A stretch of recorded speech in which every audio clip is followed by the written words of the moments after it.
అంతర్జాతీయ మాతృ దినోత్సవం సందర్భంగా విచ్చేసిన మీకు అందరికీ కూడా కార్యక్రమాన్ని నిర్వహిస్తున్నటువంటి సంస్థలన్నిటి తరపున నమస్తులు తెలియజేస్తూ కార్యక్రమంలో మొదటగా ప్రార్థనతో కార్యక్రమాన్ని ప్రారంభిస్తాం. ప్రార్థనను వాసవి మహిళా మండలి వాళ్ళు గణేష ప్రార్థనతో కార్యక్రమాన్ని ప్రారంభించుకున్నారు.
మాట్లాడవలసిందిగా కోరుతున్నాం.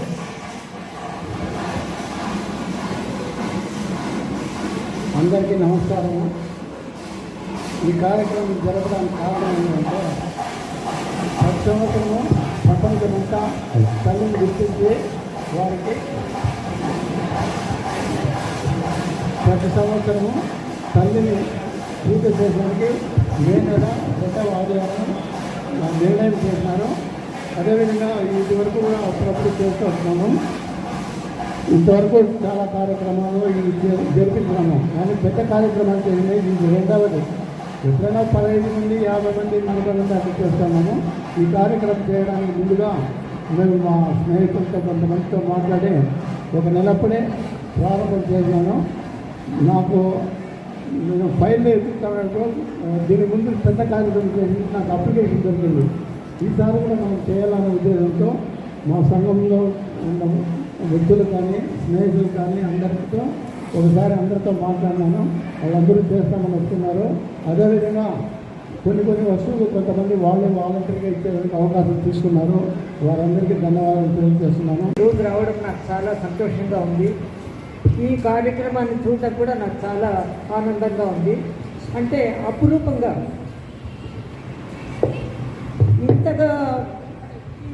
ఇంత గొప్పగా ఇంతగా చేస్తున్నారు అనేది నాకు మనసుకు రాలేదు.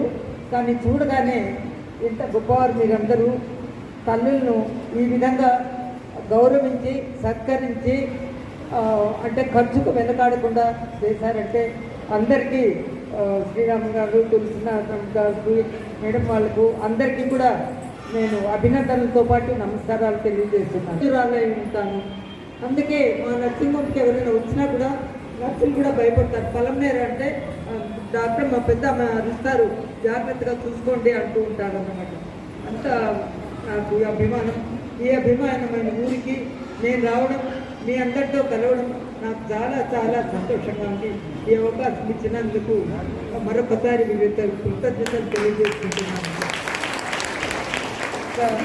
ఒక్క విషయం ఏమంటే నేను కూడా నా తల్లి గురించి ఓ తల్లి ఆమె తనయ్య అనే పుస్తకం రాశాను అన్నమాట.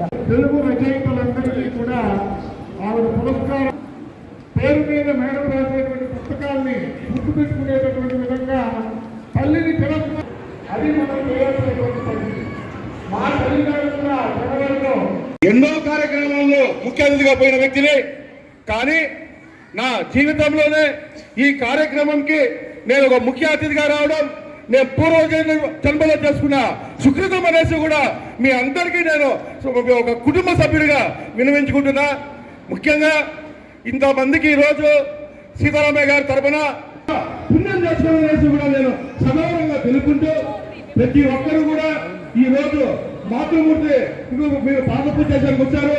మీరందరూ కూడా ఎంతో జన్మలు పుణ్యం చేసుకునే ఈ రోజు మీ అమ్మలందరికీ కూడా ఈ పూజా కార్యక్రమానికి ఆ భగవంతుడే మీకు వరమిచ్చారనేసి కూడా నేను మనస్ఫూర్తిగా తెలియజేసుకుంటూ, అదేవిధంగా ఇక్కడికి ఇచ్చేసిన కుటుంబ సభ్యులు, వేదికను అలంకరించిన అజాత మహారథులు ప్రతి ఒక్కరు కూడా నిండు నూరేళ్లు ఆయన ఆరోగ్యాలతో, సిరి సంపదలతో, పేరు ప్రఖ్యాతులతో, అష్ట ఐశ్వర్యాలతో మనశ్శాంతిగా, సంతోషంగా బంధువుల్లో, స్నేహితుల్లో, వ్యాపారంలో, రాజకీయంలో ఎక్కడైనా సరే, ఎప్పుడైనా సరే ప్రతి ఒక్కరు కూడా ఒక లెజెండ్ కుటుంబంగా ఉండాలనేసి కూడా ఆ దేవదేవుడు ప్రసన్న వేడుకుంటూ నాకు ఇంత గొప్ప అవకాశం ఇచ్చిన వీళ్ళందరికీ మరొకసారి కృతజ్ఞతలు, ధన్యవాదాలు తెలియజేసుకుంటూ సదా మీ సేవలో డాక్టర్ రాఘవ నిరంజన్.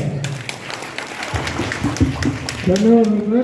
1939, 1945 ప్రాంతంలో అప్పుడు రెండో ప్రపంచ యుద్ధంలో చాలా మంది సైనికులందరూ కూడా ఈ అన్నా చార్లీస్ అనే ఆమె సేవలు అందించి చనిపోవడం జరుగుతుంది. సో అప్పటి అమెరికా అధ్యక్షుడు విల్సన్ గారు ఆమె సేవలకు సో ఈ సేవలకు మనం ఒక యాక్ట్ తీసుకోవాలి, ఒక చట్టం తీసుకోవాలనే ఉద్దేశంతో ఒక చట్టాన్ని రూపొందించి ఆ చట్టము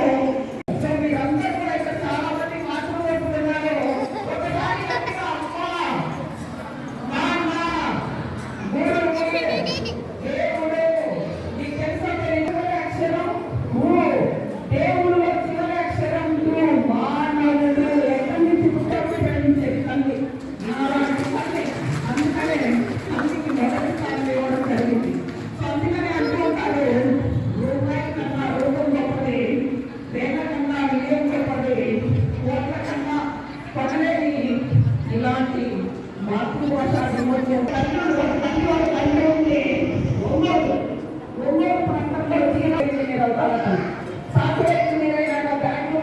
వస్తుంది తల్లి దాని పాపలో పెళ్లి చేస్తుంది, తల్లి పాప జన్మిస్తుంది. ఆ పాపకి 8 సంవత్సరాలు. సో తల్లిని తీసుకొని వెళ్ళిపోతాడు ఇతను. మళ్ళీ మనలాంటి నారీమణులు ఉన్నారు కదా, కోడలు గమ్మునుండదు, ఏమండి చిన్న ఇల్లండి, మీ అమ్ముందండి, ఇబ్బందిగా ఉంది. మండలికి చేదోడు వాదోడుగా ఉంటూ అనేక సేవా కార్యక్రమాలు మాతో కలిసి చేశారు. ఆమె జ్ఞాపకార్థము శ్రీపురం సీతారామయ్య గారు ఎన్నో కార్యక్రమాలు, ఎన్నో సహాయ సహకారాలు మన ఊరికి, మన పరిసర ప్రాంతాలకు చేశారు. ఈరోజు మనందరి ముందు నాగమణమ్మ గారు లేకపోయినప్పటికీ మనందరి హృదయాలలోనూ ఆమె చిరస్మరణీయురాలు. ఈరోజు ఆమె గుర్తుగా నాగమణమ్మ గారిని అమలా భావిస్తూ మాతృ దినోత్సవం ఆమెను స్ఫూర్తిగా తీసుకొని జరుపుకున్నందుకు అందరి హృదయాలలో పదిలంగా నిలుపుకొని ఆమె మన ముందు మనస్ఫూర్తిగా ఈ మదర్స్ డేను మన మదర్గా మాతృ దినోత్సవం జరుపుకుంటున్నందుకు చాలా అభినందనీయం. అసలు ఈ సృష్టికి మూలం అమ్మ. అమ్మ లేనిదే జీవం లేదు, జీవితం లేదు. అమ్మ పేరు తలుచుకుంటేనే ఆ మధుర భావన వర్ణనాతీతం. అటువంటి అమ్మకు మనమిచ్చే కానుక ఆమె మనకు ఇచ్చిన ఈ జీవితాన్ని అత్యుత్తమ వ్యక్తిగా నిలవాలని, ఆమె ఆశను వెలిగించి ఆ దీపపు శాంతిలో నువ్వు మెరవాలని అమ్మ ఆకాంక్ష. అమ్మ కోరిక తీర్చి ఆమె రుణం తీర్చుకోవాలి. మాతృమూర్తికి వందనం.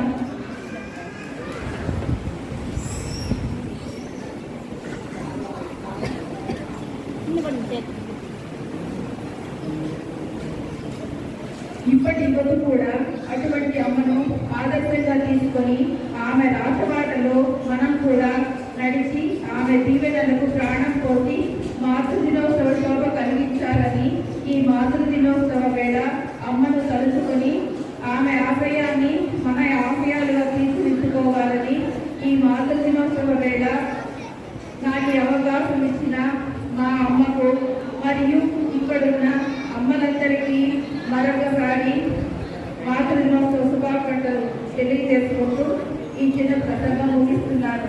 జై వాసవి, జై వాసవి. వారిని కలుసుకుంటూ మనం ఈ కార్యక్రమాలు నిర్వహించుకుంటున్నాం. మరి ఆలస్యం కాకుండా కార్యక్రమాన్ని ముందుకు తీసుకెళ్లాల్సిందిగా కోరుతూ వెంటనే ముఖ్య అతిథులను సత్కరించాల్సిందిగా కోరుకుంటున్నాం. మొదటగా మన చిత్తూరు నుంచి ఇచ్చేసినటువంటి డాక్టర్ రామలక్ష్మమ్మ గారిని సత్కరించాల్సిందిగా సీతారామయ్య గారిని, నరేంద్ర గారిని, వేదిక మీద ముఖ్య అతిథులందరినీ కూడా కోరుకుంటున్నాం.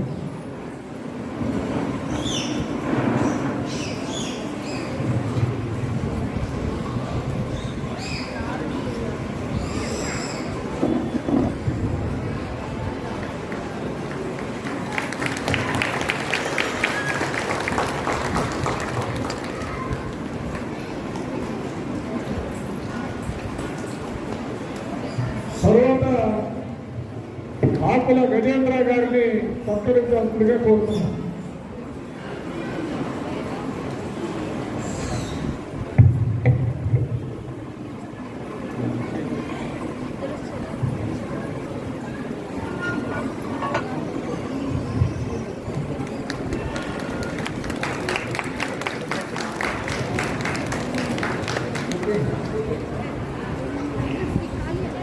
తర్వాత కిషోర్ గారిని సత్కరించాల్సిందిగా కోరుతున్నాం.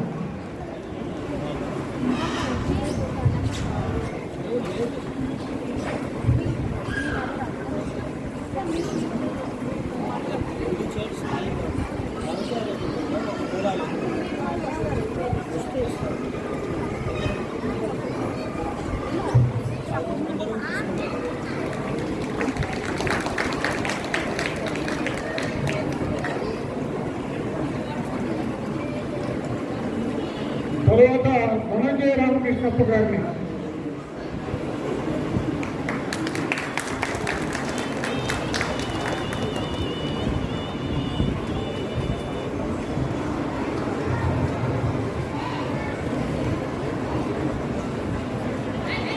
తర్వాత శ్రీమతి తేజస్వి గారిని,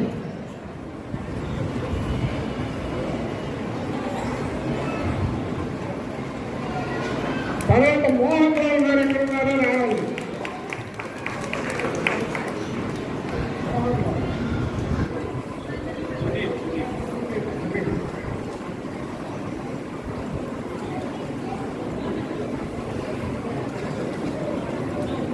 తర్వాత గుర్రం సురేష్ బాబు గారు,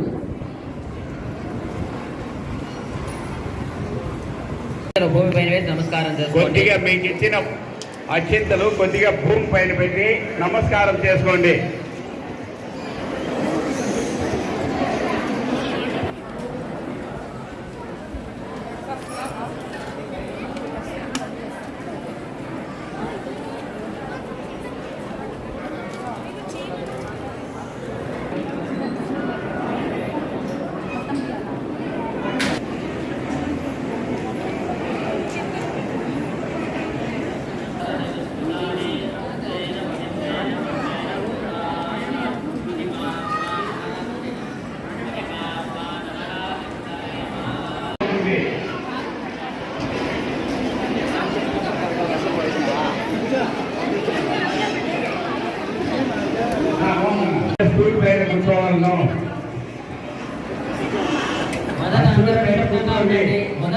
నిశ్శబ్దంగా ఉండాలి. రెండు మాటలు మాట్లాడతారు పురోహితులు.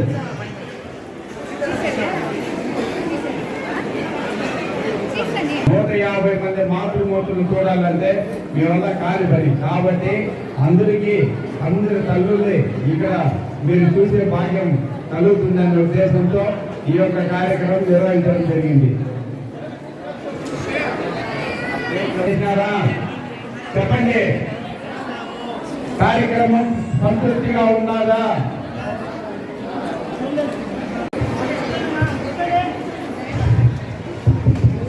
వేదములో మాతృదేవో భవ, పితృదేవో భవ, ఆచార్య దేవో భవ అని మహావాక్యాన్ని మనకు ఉపదేశించారు మన ఋషులు.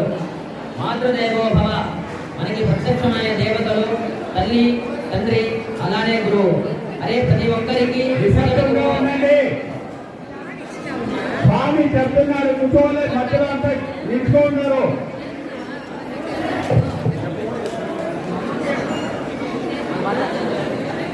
అంటే తల్లి వేదం ఒక మాట చెప్తుంది, శాస్త్రం ఒక మాట చెప్తుంది, నాస్తి మాతృతమో దేవత, తల్లికి సమానమైన దేవత లేదు అని. అలానే భాగవతంలో పరమాత్మ సాక్షాత్ కృష్ణ పరమాత్మ చెప్తారు, నాకు కూడా అత్యంత దుర్లభమైన తల్లి నాకు దొరికింది అని పరమాత్మ చెప్తాడు. అటువంటిది ఇప్పుడు ఎంతో మందికి తల్లిదండ్రులు లేకుండా ఉంటున్నారు. అలానే మన దౌర్భాగ్యం ఏమిటంటే అనాథాశ్రమాల్లో వదిలేస్తున్నాం మన తల్లిదండ్రులని. ఒక తల్లి ఎంత బాధపడుతుందంటే తన ప్రాణం పైన ఒక బిడ్డకు ప్రాణం పోస్తుంది. అలాగే అది కూడా మనకి ప్రాణం పోసి తన ఎంత కష్టం ఉన్నా పెంచి పెద్ద చేసి ఎన్ని కష్టాలున్నా మనల్ని సుఖంగా పెంచుతుంది. అదన్నీ మనం మనసులో పెట్టుకోకుండా వయసైన తల్లిదండ్రులను ఎత్తుకొని వెళ్ళి అనాథాశ్రమంలో వేస్తున్నాము. ఎంతది దౌర్భాగ్యం అంటే అంతది దౌర్భాగ్యంలో ఉన్నాము. అలానే ఇంకొక చోట శాస్త్రం ఒక మాట వస్తుంది, భూప్రదం శక్తైన కాశీయాత్రాయుగైనగా చేతస్థాన సంస్కరించేది తత్ఫలం మాత్రవందనే. భూప్రదం శక్తైన అంటే భూమి 6 సార్లు ప్రదక్షిణం చేస్తే ఎంత ఫలితమో, కాశీయాత్రాయుగైనత 10,000 సార్లు కాశీయాత్ర చేయడం వల్ల వచ్చే పుణ్యము. సేతు స్నానం అంటే రామేశ్వరం యొక్క సముద్ర స్నానము. దాన్ని 1000 సార్లు చేస్తే ఎంత ఫలం వస్తుందో, తల్లికి నమస్కారం చేయడం వల్ల అంత ఫలితం వస్తుంది శాస్త్రం చెప్తుంది. నమస్కారం అంటే ఊరికే నమస్కారం యాంత్రికంగా కాకుండా కాయేన వాత మనస చిత్తశుద్ధితో చేయాలి. ఊరికే మనం నమస్కారం చేశామా యాంత్రికంగా కాదు. అమ్మా నువ్వే నాకు ఇంకా తల్లే దైవము, నీకన్నా మించిన వాళ్ళు లేదనే భక్తి బుద్ధితో చేయాలి తప్ప చేయాలి ఏమో కర్మాన్ని చేయకూడదు. ఇప్పుడు మన ఈ తరం పిల్లలు ఎలా ఉన్నారంటే తల్లి తండ్రి అనే మర్యాద లేదు. ఇంకా ఇప్పుడు వస్తున్న వాళ్ళు కూడా అనాథాశ్రమాలు చేరుస్తున్నారు. వాళ్ళకి వయసు అయిన తర్వాత ఎలా చూసుకోవాలంటే పుత్ర భార్య అంటే మనకి చిన్నప్పటి నుంచి ఒక 10 ఏళ్ళు 15 ఏళ్ళ వరకు తల్లిదండ్రులు ఎలా చూసుకుంటారో వాళ్ళకి 60 ఏళ్ళు దాటిన తర్వాత పిల్లలు తల్లిదండ్రులను అలా చూసుకోవాలి. ఎందుకంటే వాళ్ళకి 60 ఏళ్ళు దాటిన వెంటనే వాళ్ళ స్వకర్మ అంటే వాళ్ళ పనులు కూడా వాళ్ళు చేయని స్థితికి వస్తారు. అప్పుడు బిడ్డలైన మనము వాళ్ళని ఎలా చూసుకోవాలంటే తల్లిని ఒక పులి పిల్ల ఎలా తీసుకొని నోట్లో గర్భం వెళ్తుంది, కానీ ఆ పులి పిల్లకి ఎటువంటి గాయం కాకుండా అత్యంత జాగ్రత్తగా తీసుకువెళ్తుంది. అలానే బిడ్డలైన వారు తల్లిదండ్రులు 60 ఏళ్ళు దాటిన తర్వాత చిన్న పిల్లలు చూసుకోవాలి. ఇప్పుడు ఎలా అంటే ఎవరో చెప్పినట్టు నైతిక విలువలు లేకుండా పెంచుతున్నాము. ఇంకోటి తల్లిదండ్రులే వాళ్ళని ఎలా పెంచుతున్నారంటే ఒక భయము లేకుంటే ఒక సంస్కారం లేకుండా పెంచుతున్నారు. అలా లేకుండా సంస్కారవంతంగా పెంచితే మన సనాతన ధర్మం అనేది ఇంకా అభివృద్ధి చెందుతుంది. ఈ తరం పిల్లవారికి రామాయణ మహాభారతాలు అనే ఒక రాముడు అంటే ఎవరు తెలియదు, అర్జునుడు అంటే ఎవరు తెలియకుండా పెంచుతున్నారు. అలా కాకుండా ఇప్పుడు మన శాస్త్ర పురాణాలు ఎన్నో చెప్తున్నాయి. అందులో ప్రతి ఒక్క చోటను తల్లికి అంత ప్రాధాన్యత ఇచ్చింది. తల్లి యొక్క ప్రాధాన్యత మనం ప్రతి చోట చూస్తున్నాం. రామాయణం తీసుకోండి, మహాభారతం భాగవతాల్లో తీసుకోండి, భగవద్గీతలో సాక్షాత్ కృష్ణ పరమాత్మ మాట్లాడుతారు. మాత్రం అంటే తల్లిదండ్రుల్ని పూజించిన వాడు, తల్లిదండ్రుల పట్ల గౌరవం లేని వాడు ఎంత పుణ్యకర్మలు చేసినా నరకాన్నే పోతాడు, నరకాన్ని అనుభవిస్తాడు అని. ఇప్పుడు మనం ఏం చేస్తున్నామంటే మనకి ప్రత్యక్ష దైవాలైన తల్లిదండ్రుల్ని పూజించకుండా రామేశ్వరం దీపాంజలి తెలియజేస్తున్నాము. అవన్నీ చేసి కూడా నిష్ఫలితమే. సాక్షాత్ ప్రత్యక్ష దేవతలను ఇంటిలో పెట్టుకొని వాళ్ళని ఇది చేయకుండా గౌరవించకుండా అనేక పుణ్యకర్మలు కానీ దేవాలయాలు కట్టించడం